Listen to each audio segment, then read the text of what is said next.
Saya seorang ibu dari 3 anak.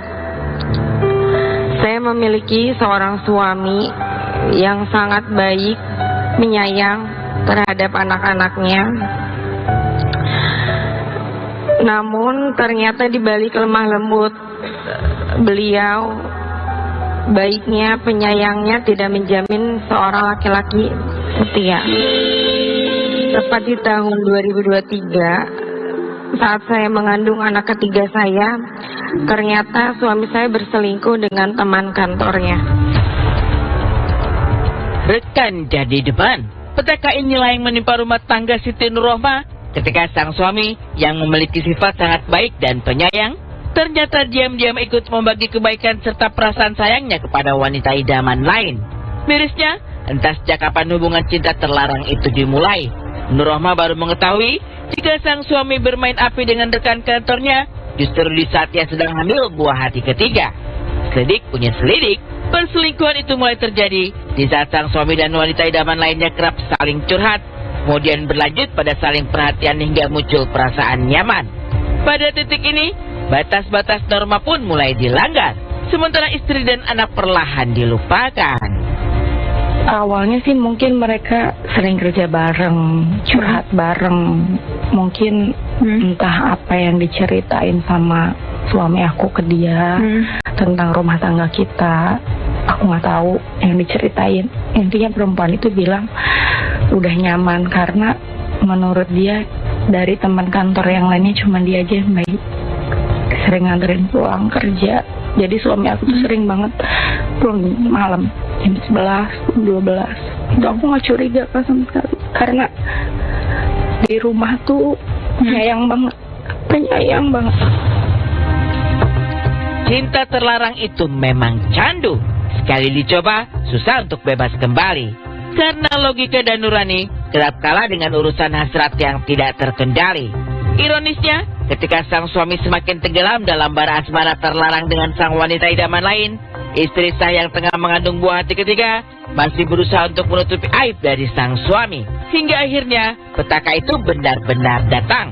Pasca melahirkan, sang suami memang benar-benar memutuskan untuk pergi, meninggalkan Nurrohmah bersama ketiga buah hati mereka. Suami aku tuh sama dia udah berencana, Kak. Nungguin aku lahir, selesai nifas 10 hari, suami aku mau ceraiin aku. Mereka berdua mau nikah. Saat itu saya menutupi semua yang terjadi terhadap orang tua dan keluarga saya.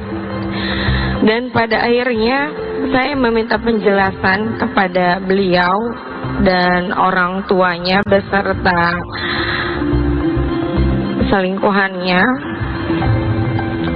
Sampai pada akhirnya saat 2024 bulan Mei, tepat bulan Mei, saya melahirkan anak ketiga saya. Namun suami saya pergi meninggalkan saya bersama ketiga anak saya. Masalah menjadi bertambah kompleks ketika sang ibu mertua yang seharusnya berlaku sebagai penengah justru lebih memihak kepada anaknya sendiri. Nurrohmah masih sempat terus memohon agar suaminya kembali ke rumah karena ada anak-anak yang sangat menanti kepulangannya. Tapi rupanya intervensi sang ibu mertua kian membuat runyam keadaan sehingga sang anak dilindungi, sang menantu dibenci. Saat itu saya mendapatkan bukti banyak perselingkuhan mereka dari saya hamil sampai saya melahirkan. Saya sering ngirim pesan kayak, "Pah, tolong pulang," gitu. "Anak-anak butuh kamu, anak-anak nyariin kamu." Saya nggak pernah berhenti menghubungi beliau, walaupun saya mencoba untuk menghubungi mertua saya, namun saya selalu mendapatkan jawaban yang kurang baik. Dan yang membuat saya sangat kecewa itu kenapa mertua saya ikut membenci saya dan membiarkan suami saya tetap tinggal di rumahnya, di rumah mertua saya, dibandingkan pulang bersama anak istrinya. Sebelumnya saya tidak pernah, Pak Ustadz, ada masalah bersama mertua saya tidak ada masalah. Sang suami akhirnya pulang juga Tapi setelah 4 bulan lamanya pergi bersama dengan sang wanita selingkuhan, kepergiannya telah menggoreskan luka untuk sang istri sah bersama anak-anak. Tapi kemudian dia pulang kembali dan meminta maaf dengan keinginan untuk kembali hidup bersama istri sah serta ketiga anak mereka. Sungguh sebuah situasi yang sangat dilematis bagi Nur Rohmah kala itu. Karena memang tak gampang untuk menerima kembali sang suami dalam keadaan sudah tersakiti.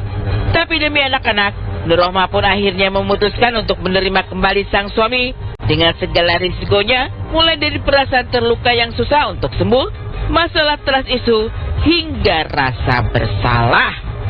Sampai akhirnya saya merasa depresi berat, Pak.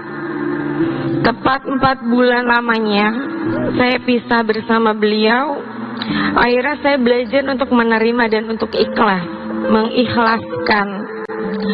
Tapi tiba-tiba beliau meminta saya dan anak-anak bertemu.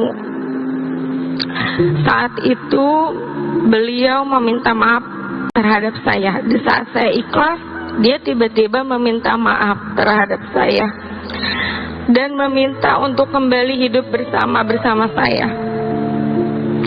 Akhirnya setelah saya memutuskan dan menurunkan ego saya menerima beliau kembali, Pak Ustadz.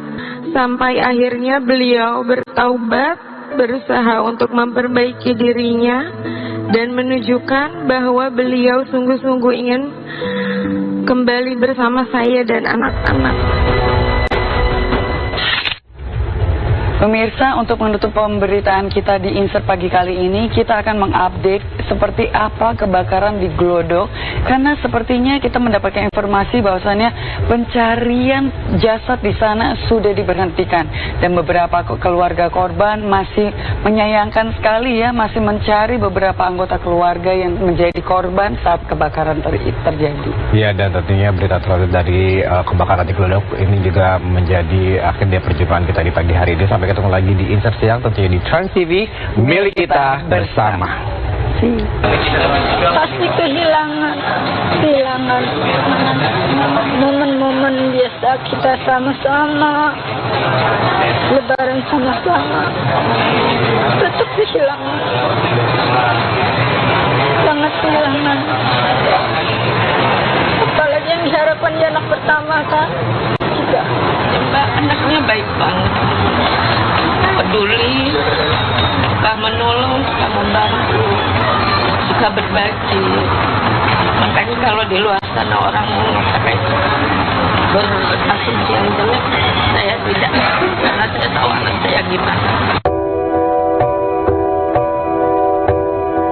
Begitu pilu duka yang menyiksa keluarga korban kebakaran Glodok. Betapa tidak, jelang 40 hari tragedi naas yang merenggut nyawa 5 korban jiwa, belasan korban hilang lainnya masih belum ditemukan. Di saat keluarga korban masih dihantui rasa kehilangan dan mati penasaran atas keberadaan orang tersayang, pencarian korban justru dihentikan. Tidak ada yang bisa keluarga korban lakukan selain menaruh harapan pada pihak kepolisian. Setidaknya masih ada secerca harapan yang terbersit di pihak keluarga korban atas proses identifikasi yang tengah dilakukan meski proses pencarian sudah dihentikan.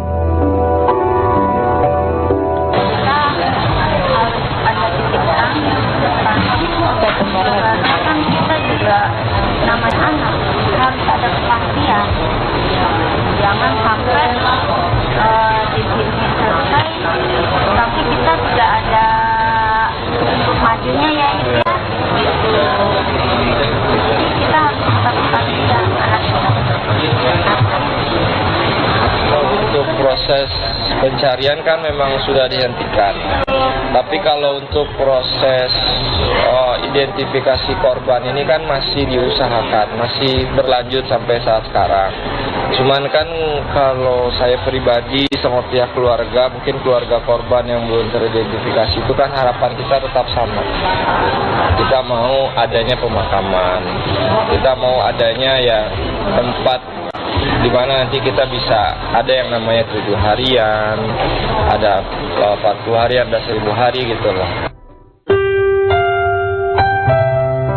Maklumi kesulitan pihak kepolisian, bukan berarti pihak keluarga korban ikhlas begitu saja di tengah ketidakpastian. Dan bukan belakangan ini saja, pihak keluarga dibuat gusar atas keberadaan orang tersayang mereka. Salah satunya Ibu Aldrina yang sudah terlebih dahulu dihantui rasa gelisah karena putri sulungnya tidak bisa dihubungi saat hari kejadian. Begitu pula dengan sang ayah yang masih teringat bayang-bayang anak tercinta. Iya, sehari ini saya gelisah aja.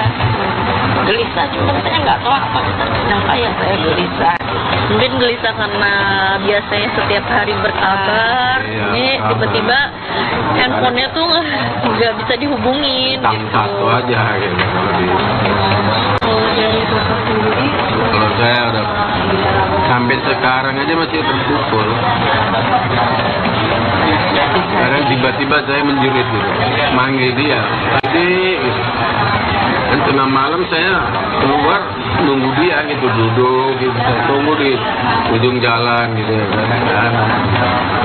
Ya perasaan saya sampai sekarang masih ada. Apalagi kalau malam saya tidur,